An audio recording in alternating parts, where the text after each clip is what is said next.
Let's talk about something that drives so many of us crazy. You work so hard. You feel like you're doing everything you're supposed to do, but that feeling of real wealth, of abundance, it just feels completely out of reach. If that sounds like you, then you're in the right place, because this explainer is going to break it all down. You know the drill, right? You're up at 5 a.m., you're grinding, you're hustling, you're working without any rest. You look around and see people working 3 times harder than anyone else, and they just never seem to have enough. And then you look at your own bank account, and, well, it's just enough to scrape by. Sound familiar? Yeah. It's a feeling that can make you question absolutely everything. Look, you are so not alone in feeling this way. It's this deep-seated belief we all have that wealth is some kind of reward for struggle, that if we just suffer enough, if we just carry enough heavy burdens, we'll finally get the prize. But what if that core belief is the exact thing that's holding you back? Okay, let me tell you a quick story to really get what we're talking about here. It's about this farmer, a guy named Ollie Hothead. He kept hearing these amazing stories about people finding diamonds in faraway lands, how just one single shining stone could change your entire life. And driven by that dream, he did something drastic. He sold his farm, said goodbye to his family, and set off on this long, desperate search for his fortune. But here's the thing. Year after year, Ollie found nothing, just exhaustion. He ended up dying poor, totally broken, and all alone. And now for the absolutely heartbreaking twist. The person who bought Ollie's old farm, one day he's walking by a stream on the property and sees this weird, gleaming rock. And yep, you guessed it, the very land that Ollie sold was sitting on one of the biggest diamond mines in all of history. The insane wealth he spent his life chasing was literally under his feet the whole time. Ollie's story is such a powerful metaphor, isn't it? It's a trap so many of us fall right into. We completely buy into what we can call the myth of hard work, this whole set of beliefs that sends us searching for our diamonds in all the wrong places. And these are those old beliefs, right? The stuff we're taught. That wealth is a prize for struggling. That you have to chase down every single opportunity or it'll get away. That your circumstances, the economy, your boss, your luck, that's what creates your life. We believe our value is based entirely on what we do, on the sheer amount of effort we put in. But what if that's just not the whole story? So this is where we have to just pause for a second and ask a really radical question. What if this entire way of thinking is just wrong? What if getting wealthy has almost nothing to do with effort and everything to do with something else, something that completely flies in the face of that old logic of struggle and reward? And this, right here, brings us to the absolute core idea of this explainer, the big aha moment. Wealth isn't a reward for your effort. It's a response to your energy. So let's unpack exactly what that means. Okay, let's put these two mindsets side by side. On one hand, you've got the old model, chasing wealth. That's driven by fear, by a constant feeling of not enough. You're literally treating your life force just to survive. But on the other hand, we have this new model, attracting wealth. This is driven by joy, by passion. You're not chasing money anymore. Money is drawn to you because you're living in alignment with your true abundant self. See the difference? So let's completely redefine what money is. I want you to think of it like a living energy. It's not impressed by people who are begging for it or desperately running after it. No.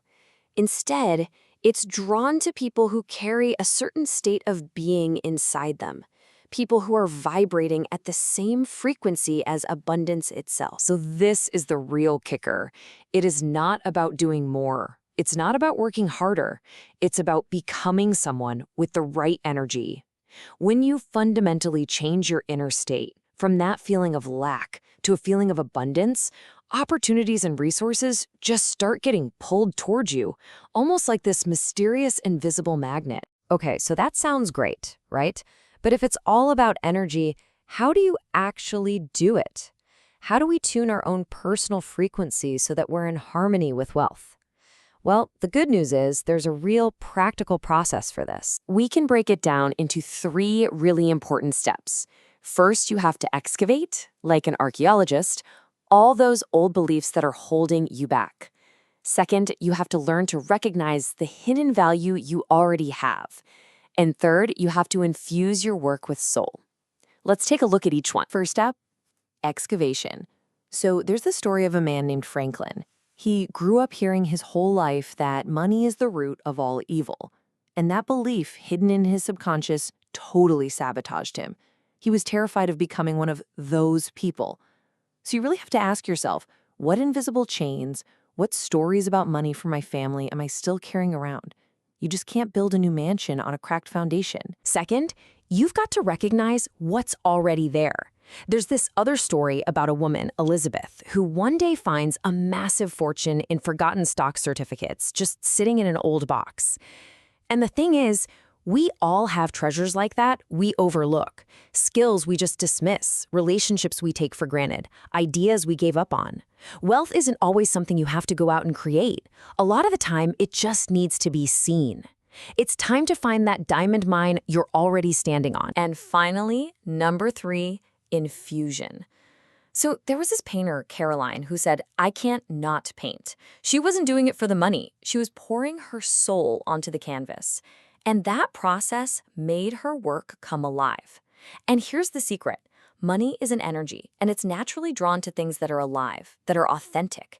When you work from a place of genuine passion, not just a sense of duty, you create an energy that's totally irreplaceable and incredibly valuable. So we've talked about what to do and how to do it. But why does all this inner work actually create results on the outside? Let's get into our final section and look at the powerful principle that makes this whole thing work. The whole system operates on one simple idea: resonance. The universe is a giant mirror. Your outer world, your job, your relationships, your bank account, it's not the cause of how you feel. It is a mirror, and it reflects back to you with perfect precision whatever energy is vibrating inside you. Think about it like this. Every single thought, every emotion is a signal you're broadcasting out into the world. So if you're broadcasting a frequency of lack and worry, the universe, that giant mirror, reflects back situations that just confirm that feeling of lack. But if you start living from a place of worthiness and abundance, you'll see the universe start sending you reflections that match. And here's the most important part. You cannot fool the mirror.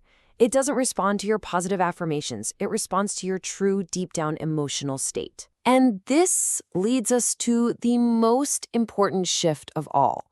We've got to stop asking, what do I need to do to get what I want? That's the old, broken model.